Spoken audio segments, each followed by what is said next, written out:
Skinwalkers. About 2 years ago, in a small town, Arizona, I was staying with my grandparents because we were moving, but we needed a place to stay. It was a typical rainy night with loud thunder, etc. My family was going to my cousin's mission call in Utah. Uh, However, I stayed home because I was sick. I was sitting in the living room watching kids' cartoons when I heard a knock at the door. That It was odd because my it was 10 at night and my grandparents only got visits from older people, which I was sure would never be up this late. Anyway, I went into the kitchen and looked out the window. I looked onto the porch and nobody was there. I thought to myself, it was probably just the wind. I sat down and I heard someone call my name. It was my grandma's voice. I heard of skinwalkers before and how they're known for imitating people's voices, but uh, being the dumb kid I am, I just sat there waiting for something else to happen. It could have been my imagination, right? I heard another rasp at my door, but this time I made my way to the door, constantly looking back to the living room. My grand uh sorry. I went to the door, opened it, nobody was there. I slammed the door and ran back to the living room. My grandparents kept my their guns locked up in their room. I waited another 20 minutes for anything else to happen, but nothing ever did. My uncle stopped by to check on me when I was asleep, and he said there was a fox in the yard. Never stayed there alone, never again. It wasn't my dad. So this happened to me when I was 6 years old. It was my first paranormal experience, and it was the most oddest. Back in 1999, I lived in Midland, Texas. My brother and I had been playing in the living room uh, in the middle of a really bad thunderstorm at night. I have no idea where my three younger siblings were asleep, I'm guessing, because they're only 2, 1, and 5 months old. My mother was in the kitchen dishes and singing. We were playing and running around when I remembered I had homework to do. I told my mom that I needed to go get my backpack from the car. Then I headed to the door and went into the garage. She just nodded and kept singing as I headed through the door. She made sure I kept the door shut behind me. I said okay and went into the garage. As soon as I shut the door behind me, I got a rush of fear. You know, the one that you get that tells you something's wrong or something bad is about to happen? It was raining really hard. The thunder echoed through our garage. So I'm 6 and in the garage alone, and it's dark and raining outside. Of course I'm going to be scared. Our garage was the automatic kind, so it had windows on the top. I kept my eyes on the car because I was afraid I would see a monster. I opened the car door and got my backpack. I walked. I shut the door uh, and started speed walking to the door. Right when I was about to grasp the door handle and make it back to my sanctuary, there was a knock at the door. I turned to see what it was. Stupidly, it was my dad. Let me give you a little backstory about my dad. At the time, he was a truck driver and would be gone for weeks on end and home for a few days because he was a workaholic. So we would have a short little phone conversations with him, but when he was home, he would always wear sunglasses, which was exactly what he looked like outside. I let out a sigh of relief. Oh, it's just you, I say. But he didn't smile at me like he always does. He looked emotionless. Then he began pointing with his left hand. I started to look looking for what he was pointing at when I pointed at the garage door button. He nodded his head, uh, motion, motioning for me to push the button, and suddenly the feel of danger took over me. I looked at my dad and shook my head, declining to push the button. This time aggressively, he told me to push the button without saying any words. I declined it again. Now, he put his pointing finger down and stared at me for 10 seconds. His expression turned angry, then he lifted his hand back up. But it wasn't a hand. It looked like a claw. I remember him scratching the window and hearing the window shriek. It sounded like nails scratching a chalkboard. I ran in the house screaming. My mom asked what was wrong, and I said, "Daddy's scaring me." My mom went into the garage to find my dad. When she came back, she said that my dad wasn't out there, but there was a scratch/dent in the window. My mom called my dad to talk to him about the incident, but he's been on the road for days. I don't know what I saw last night. I heard of skinwalkers before. And that's probably what I saw. But I know it wasn't my dad because he was miles away. Anyway, thanks for listening to my story. Hopefully I know what it is. Something in the woods. The story still haunts me to this day. Just writing this gives me the creeps. This incident happened in August 2015.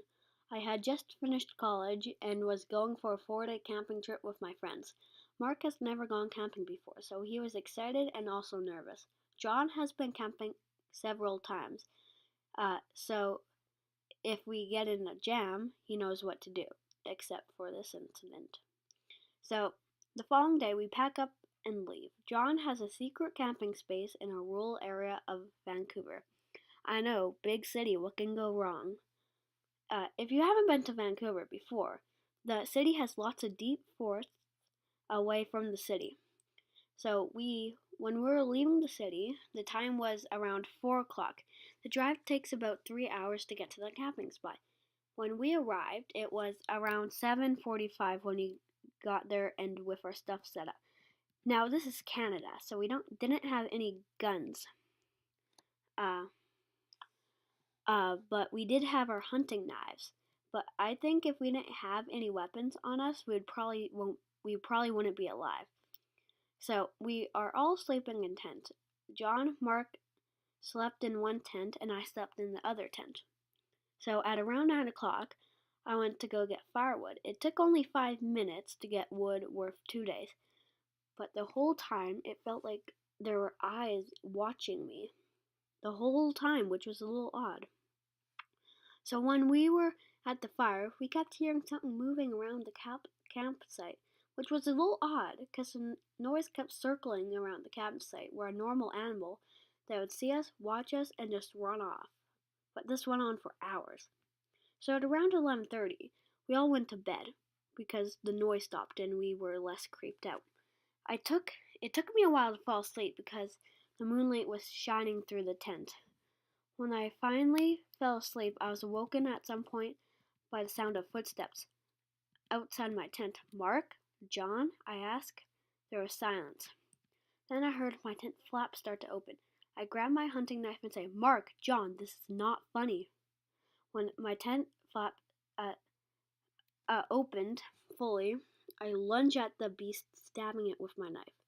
Let out the most ear-piercing scream I ever heard. Without another second, it ran into the woods. Mark and John come out and say, "What the heck, man? You woke us up." "Guys, we have to get out of here," I say. "What do you mean?" Mark asks. I tell him about the situation and I show him the blood on the knife because they wouldn't believe me.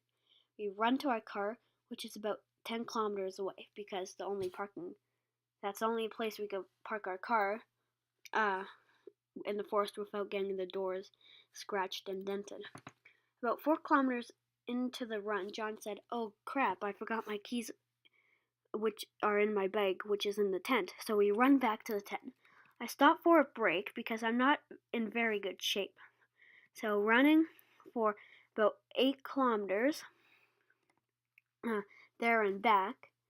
Well, it was really 4 kilometers there and back, but 8 kilometers in total. I had to take a break. So when I see the tent, something pulls me off the path and behind a boulder. Before I scream, Mark says, "Don't worry, it's me." What I whisper? "Look," John says. When I look up, I see a large creature about 7'6" or 7'7". What is that? I ask it. It looked like a wolf standing on its hind legs. The wolfman thing was rummaging through our tents. It was, "Is that a werewolf?" I ask. Mark says, "No, it's not a full moon." When I when it walks back into the woods, we all run in the other direction, straight to our car. I know I said I'm not very good at running, but when you're running for your life, you're as fast as a cheetah. When we reach our car, John grabbed a rock, smashed the window open. "How are we going to start it?" I say. "I keep a spare key in my compartment." Why didn't we break the window in the first trip?" I say. "It didn't come to me," John says. Mark says, "You know how you make stupid decisions in rushed situations like this?" So we all get into the pickup truck and floored it down the dirt road. When we got onto the main road, we never looked back. And we never went back to the camping spot. We were too scared to go back to even get our stuff. We never go back to that camping spot even to this day. The Cowgate. Not too long ago, I lived in the middle of the woods on top of a hill. To get to my house, you would have to drive up a long, winding dirt road, past a couple of chicken houses, get out of your car to open the gate, drive through it, and then get out to close it. It was worth it for the peace and beauty of the place, or so I thought. One night, I was coming home from work. I was dreading opening the gate. Everybody hated opening the gate.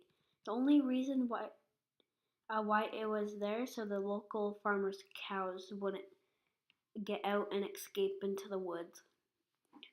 So tired and dirty, I get out of the car at 10:30 at night and open the pen gate. I got back in the car and drove through it. I put the car in park, ready to close the gate when I noticed something weird ahead, something catching the light on my headlights. I squinted my eyes to see what it was, but when I did, I nearly died. What what I saw uh, was crouching low to the ground and was peeking out of the uh, behind a tree. It was a pale, thin, bony creature. Two eyes reflected green from the car lights. It stood painfully still, just staring at me. It was so still I didn't even think it was a living thing, but I was paralyzed in fear, uh, waiting for something to happen, and hoping my eyes were just playing tricks on me. Uh, it was then the inhuman creature pulled itself back behind the tree. I punched the car into drive and floored it down the dirt road. I was so scared because my passenger door was only a few feet by the what uh with that by that tree with the thing behind it. I didn't care about the farmer's cows getting out. I was just not about to get out of my car with that thing in the woods. To this day, I don't know what it was. It happened so fast I didn't get so much detail. But I do know it wasn't normal, wasn't right. It wasn't any animal that roamed these lands. I'm so glad I moved, because I'm never going back and I will never see that thing again. Horrific Bigfoot experience. The, the story I'm going to tell you needs a little foundation. Uh, I was 15 the year this happened. I was a Native American living in Navajo in a rural area, so I grew up near animals and outdoors. I was also a Boy Scout, so I knew how to identify animals, but this story I'm going to tell you just ruined the outdoors for me. Over time, I go camping or hunting. I will think of this whenever I smell garbage or a skunk. When this happened, I was hunting with my brother, my two uncles, and my dad. We were going on a 3 day uh, hunting trip where we were going had valleys, rivers, cliffs, lakes, and canyons, also mountains. It was our annual camping spot. Uh, when I was at the lake near the camping spot, I once watched a mountain lion and their cub drinking from the water. It was the second night when we were sitting by the campfire joking and laughing when we smelt a very bad odor that smelt like garbage, a garbage dump on a hot day, or a skunk. My, then my uncle said in a scared and serious tone, "Let's go into the camper." We went inside, like he said, lay down and went to sleep. It was around 1:30 in the morning when I woke up to our trailer rocking and the same odor I smelt before. I was confused at first. I thought it was a cow or something pushing its head against the trailer, but then I remembered the look on my uncle's face. That sent chills down my spines. Uh, I tried to go back to asleep when I heard footsteps on the roof. I had to use the bathroom, so I grabbed my 22 caliber rifle and slowly opened the door. I glanced around shortly and I took off for the side of the camper. I stopped and looked up on the roof to see a black figure staring back at me. I was scared to death, so I fired a round into the air. It hopped to the ground and bolted to the trees. When it got there, it looked back and let out the ugliest, most blood-curdling scream I ever heard. I wish I'll never hear that scream again. I still go hunting in those woods, but I never went overnight or near that spot again.